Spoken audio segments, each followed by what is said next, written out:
When I was 18, I was no longer attending church, but still felt God had a plan for my life. I went to a Christian conference in Colombia, which changed everything. There was a presentation for a mobile game developed for children, which challenged me on how, as Christians, we should be using technology. This led to the idea of a Christian social platform, which eventually evolved into what Grow is today. Well, welcome everyone to another edition of Pep Talk, the Persuasive Evangelism podcast from Solas. I'm Simon Wenham, your host today, and that was a quote from Jamie Matthews, one of the co-founders of Grow Faith, and that introduces what we are talking about today, social media. Now, I expect this is a topic that many of us have quite strong opinions about. A notable feature, in fact, of the last few Pep Talks has been guests like Laura Hancock and Matthew Neerman, both talking about how we're living in an increasingly digital age. And I was reflecting on social media just last week, actually, as one of our speakers, Gavin Matthews, posted up a number of very nice videos from ancient sites in Athens. And he used these as a way of talking about the early church. And I remember thinking two things. One is that they were very eye-catching and engaging. And the other is that I simply wouldn't do that myself. And I hope that's why today's discussion is so interesting for everyone, because I'm sure many of us have different experiences of social media. So to open up the topic, we have a guest today who has the notable distinction of having created his own social media platform. No, I'm afraid it's not Donald Trump talking about Truth Social, but I'm delighted to introduce Richard Matthews, the co-founder of Grow Faith, and father, incidentally, of Jamie Matthews, whose quote I started the show with. Richard, welcome to the show. I wondered if, before we get into the topic, you could just say a little bit about your own background and how on earth you came to start your own social media platform. Yes, well, it was interesting, really, sort of how it all started. So I'm married to Catherine. I've got three children in their 20s, and the eldest child, Jamie, who you quoted earlier on, he was really struggling in his faith. You know, at that point we had three teenagers, and he really was wondering what he could do, you know, in his life, and he was far from God at that stage. But he came with me to Colombia. He kept saying no, but he did come with me eventually, and we went to this amazing conference, and it was just filled with the Holy Spirit in that conference, and we were both changed during that conference. I actually had some healing from leukemia, which was wonderful, and he was really transformed in terms of he then had lots of friends, which he was lacking before. But later on in that week, he was just inspired by this particular presentation that he saw, where they actually had some really good, high quality gaming products aimed at children. And he just thought, yeah, I would love to use my skills. He was a very brand new developer at that stage. He only had been writing code for about 2 years at that point. But I think that seed was very much embedded into his life, because over the next 3 years, he started taking it further. And it was like a Christian Reddit to start with, and eventually morphed into what Grow is now, the Grow app, which is like a Christian Instagram with a fusion of things like YouVersion with devotional plans on there as well.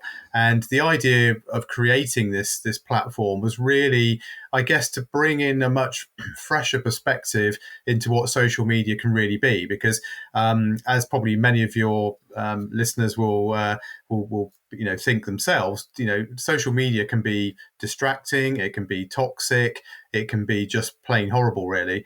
And we have changed that. We talk about Grow being social media reinvented, because we think there's a role for Christians to have a platform where they can live out their faith without all the advertising, without all the distractions, time where they can spend 100% with God and with other Christians and with his word and worship songs, etc.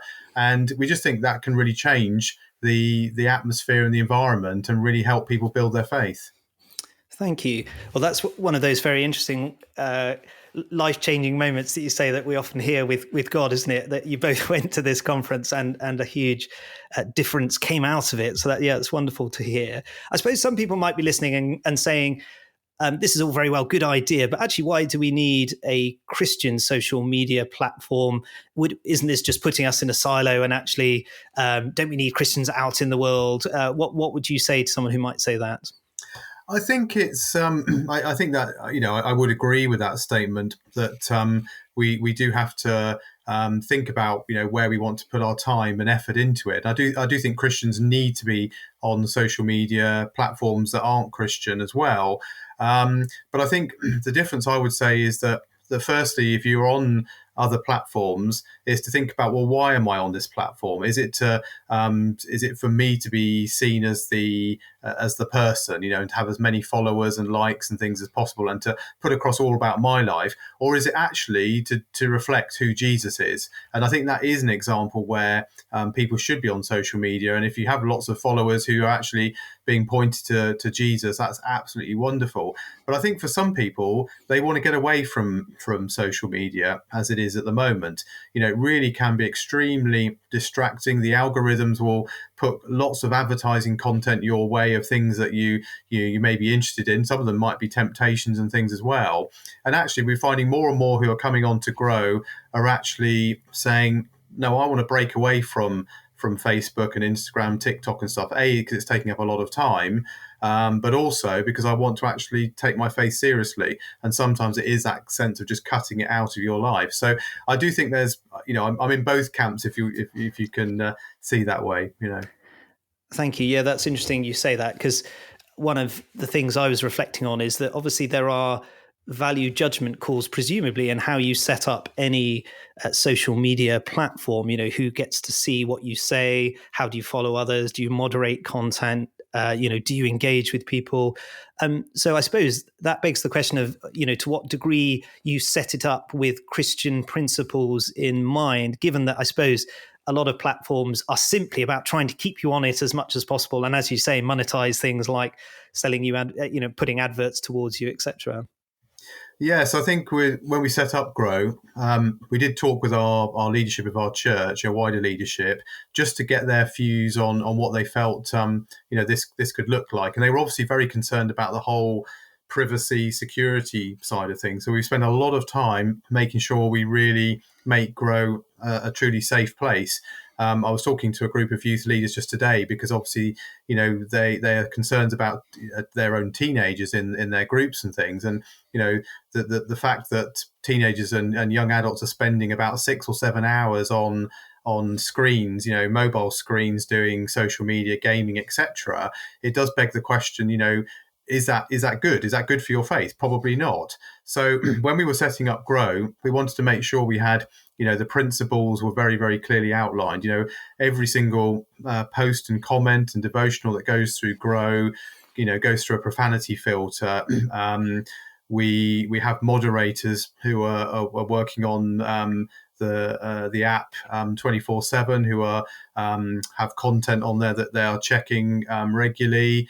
We have lots of reporting systems as well on there, including pornography, filters in place there. About 250,000 websites are banned as well, so you can't link to anything that's more fake news or gambling or pornography and things like that. So we've really tried hard to make it an extremely safe place for Christians to come on, so they're not finding it a place that is going to actually set them back in their faith. Excellent. Yeah, I can see why that would be really important to put those in place. I suppose some might say that even if you base a social media platform around Christian principles, what would you say to those who might have a dim view of social media in general, sort of saying it's damaging relationships, it's rewiring how we think, we can't focus anymore? Do you have any suggestions for how we should engage in a healthy way with social media? Absolutely. I mean, I think the first thing, as I was sort of alluding earlier on, is actually, I think it's all about pointing people to Jesus, really shining for Jesus. And I think that every comment, post or message, you put onto social media of any kind is a chance to reflect the love of Jesus and really for that to shine through. Jesus calls us to love our neighbor. And I think it's seeing social media as being your neighborhood in the digital world, in a way, just like you'd want to be, friendly and respectful to your neighbors. It's a way of doing that online as well. You have the the possibility with your online presence and the power to make a really positive difference in other people's lives and those people you connect with. So I think it's about demonstrating Jesus's love, his acceptance, his understanding. You can share obviously inspirational verses, you can share encouraging stories, your testimony, messages of hope and things like that. You can offer support to people as well. I mean, one thing that's good about Grow is that people come on and they're often in a really tough place. They may be suffering with addictions or with challenging lives. They just need someone to lift them up and encourage them and pray for them. Now, you can't always do that on every platform, but at least as Christians, we can get alongside people and say, yes, we will give you that little bit of hope that's there.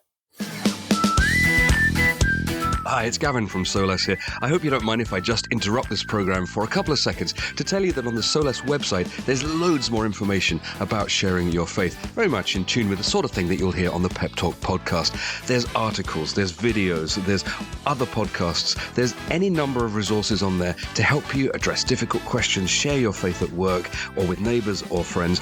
There's a wealth to explore. Come over and have a look at solas-cpc.org and see what you can find. And now, back to the program. Some might see, it's a Christian platform, therefore, are you just preaching to the choir? But I suppose that's an interesting point. To what degree is it evangelistic? As you say, everything we say reaches others and impacts others. But is it purely a discipleship platform, or is there actually scope for doing evangelism whilst being on the platform? Yes, I think it's both, really. I mean, I think primarily, as our name of our organisation suggests, it's Grow Faith.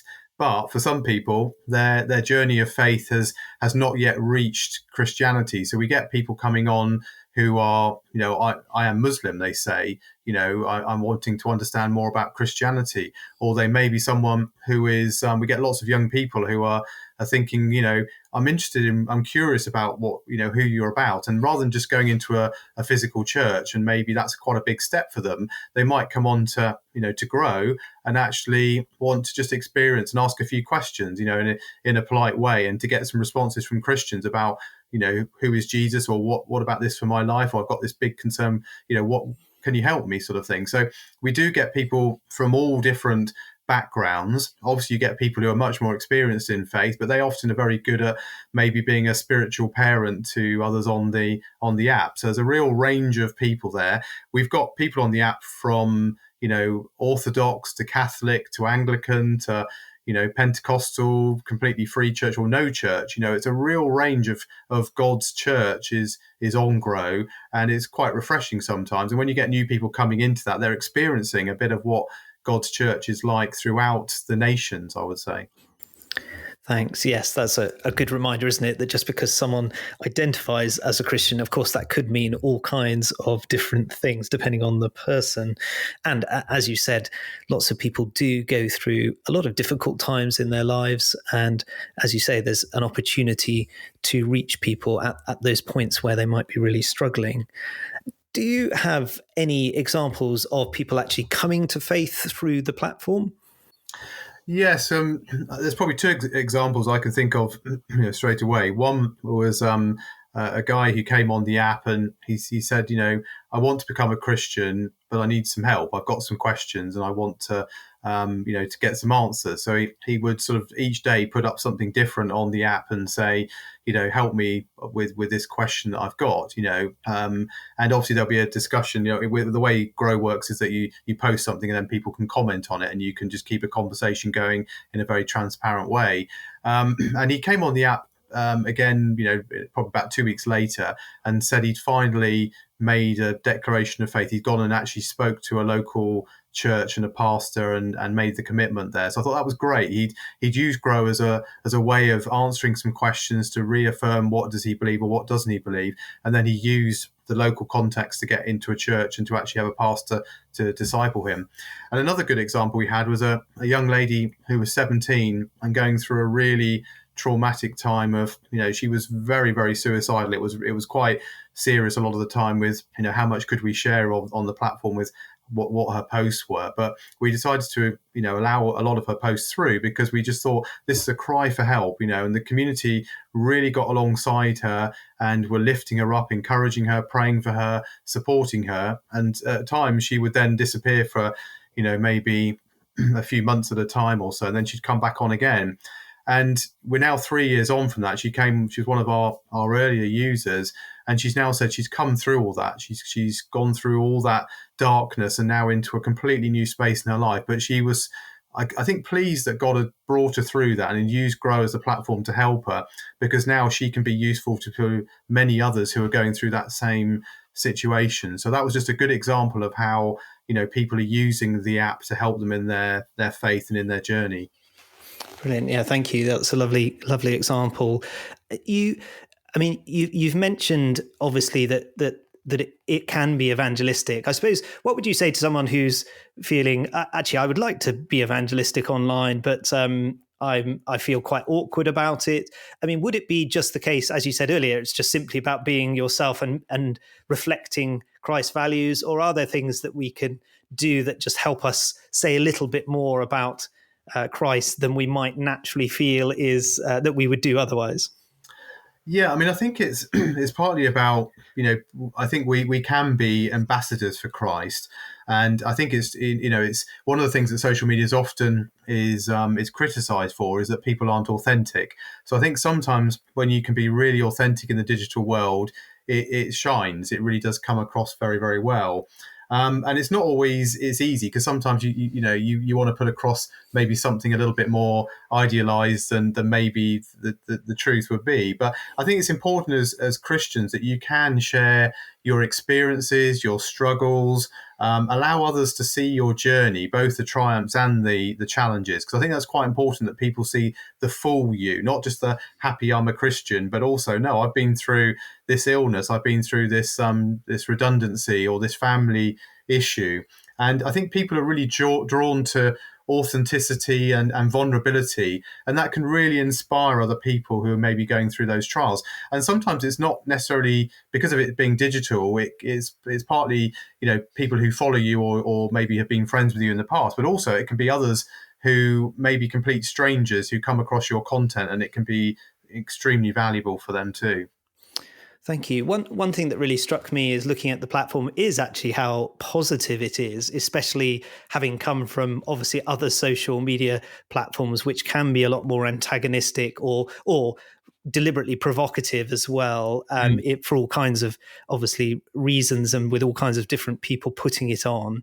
I suppose I liked your point about authenticity, and as that being really, really important. What advice do you have for people saying in terms of that positive message of hope? Because as you say, people do go through very difficult situations, but actually the Christian message is one of hope. And I was thinking in this day and age, we get so much in our news feeds that is negative and sort of designed to perhaps provoke us. So I was wondering if you had any advice for Christians in terms of how we can give more of a positive message in a world that is often deliberately sort of emphasizing the negative and trying to get a reaction, really. Yeah, I mean, probably a couple of things. Firstly, I think, as Jesus says in Matthew 5:16, in the same way, let your good deeds shine out for all to see, so that everyone will praise your heavenly Father. And I think the online world, we quite often find can be extremely divisive, negative, and quite anonymous, actually. But as Christians, I think we really do have that responsibility to be, the beacons of light. We can be kind, we can be empathetic, we can be honest in what we do. And I think it's also important to avoid judgmentalism as well, because I think, I know there are some Christians on social media who really do not give Christianity a good name, because they are there, really putting such a strong view across of black and white on something, and it actually comes across as being really judgmental. And I think even Jesus wouldn't say, any of the things that they would have said. He would have come with love. And I think that's something we have to be really careful, because we're called to be salt and light in the world. And I think, secondly, it's also, as Paul says to the Philippians in 4:8, it's about fixing our eyes on things and thoughts on what is true and honourable and right and pure, lovely and admirable.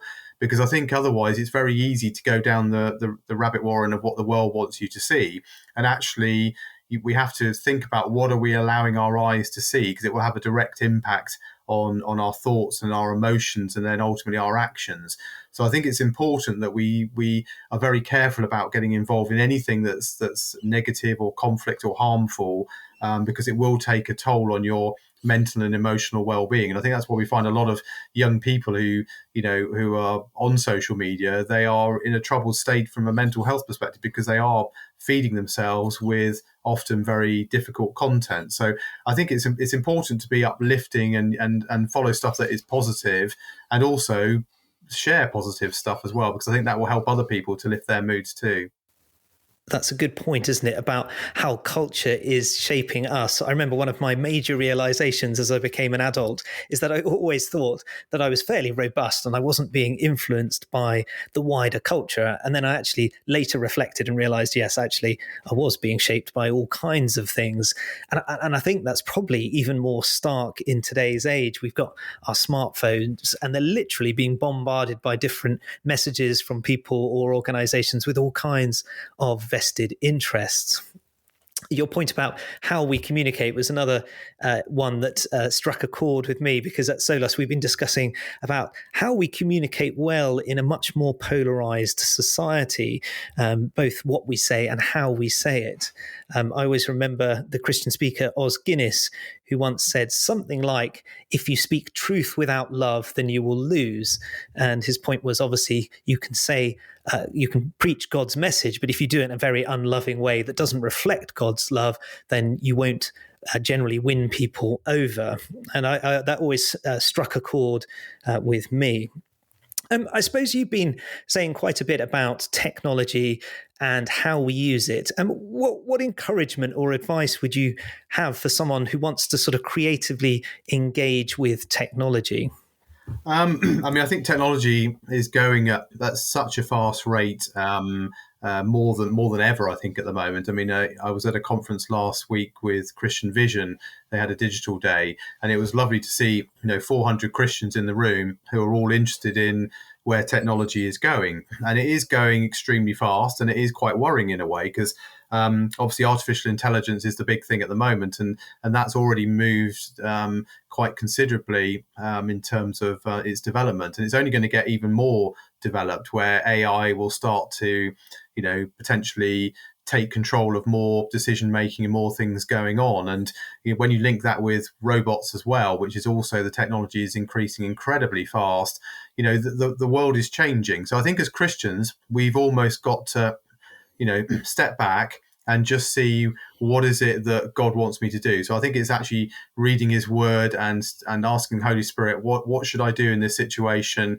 How should I use this technology? Because the technology can be highly beneficial. We all use AI in the workplace now, and it can be incredibly fast to develop things quickly. I can see for our own situation with using Grow, AI will be incredibly important for us getting faster in development things. So, but I think it's having that discernment, I would say, that as what technology should we take on and what should we perhaps not do, because it's actually going to be too worldly in terms of its outcomes. Yeah, that's an interesting point. I was actually going to ask you whether you were vaguely optimistic or pessimistic about the future. I suppose one concern, isn't it, with the way things are going, is whether we can discern truth, and also just the sort of bombardment of messaging, whether as in affecting how we can think. So, are you largely positive, or are you urging everyone just to obviously be cautious and careful as Christians about what we do and don't embrace? I think there is an element of caution there, because I think we have to, because I think we obviously are we're often coming up against worldly culture that we need to be different. But I think it's probably using technology in a smart way.